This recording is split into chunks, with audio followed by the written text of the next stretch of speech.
Hi guys! For today's Loto serye, inihaw naman na buong manok binalot sa dahon ng saging. Ito yung gagamitin ko, isang buong manok. Tinusok-tusok ko na yan para pag i-marinate, manuot ang lasa. Nilamas ko na sa asin at nilagyan ko ulit yan ng asin para timplahan at manuot talaga ang lasa dito sa manok. Pati naman dito sa loob ng manok ay nilagyan ko na rin yan ng asin. Pamintang pino, nor liquid seasoning yung pampalasang gamit ko. Oyster sauce. Nilamas ko lang muna yan. Dito naman sa may loob ay nilagyan ko ng pamintang pino, oyster sauce, para malinamnam ang lasa nito. Itabi ko lang to ng mga ilang minuto. Sobrang maliwalas nga ang panahon at kumuha na nga rin ako dito ng tanglad. Ito yung ilalagay ko para matanggal naman ang lansa at napakabango nga nito kapag ilagay sa buong manok. Inikot ko muna dito itong tanglad, pagkatapos ay ready na yung ilagay dito sa buong manok. Inuna ko muna paglagay dito sa may loob ng manok ang bawang, sinunod ang sibuyas at ito ng tanglad. Simple lang yung palaman ko dito sa buong manok na iihawin ko.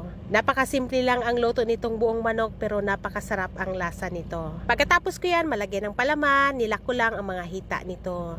Itinabi ko lang muna at kumuha na nga ako dito ng dahon ng saging. Dito sa bukid, napakarami talaga ang dahon ng saging, kaya ito ang naisip ko, ang ibalot ang buong manok sa dahon ng saging. 5 pirasong dahon ng saging ang ginamit ko dyan. Pagkatapos ko dito mabalot itong buong manok, ay tinali ko naman ang dulo-dulo nito. Ganito na ang magiging itsura ng aking buong manok. Nabalot na yan sa dahon ng saging. Ready na kaagad siyang ihawin. Napakadali lang nito, babaliktarin lang yan para pantay yung pagkaluto. Subukan nyo na rin yung ganitong luto sa buong manok. Grabe, sobrang sarap nito. Ito na yung magiging itsura sa inihaw na manok. Kahit nasa bukid ka lang, ay pwedeng-pwede kang kumain ng inihaw.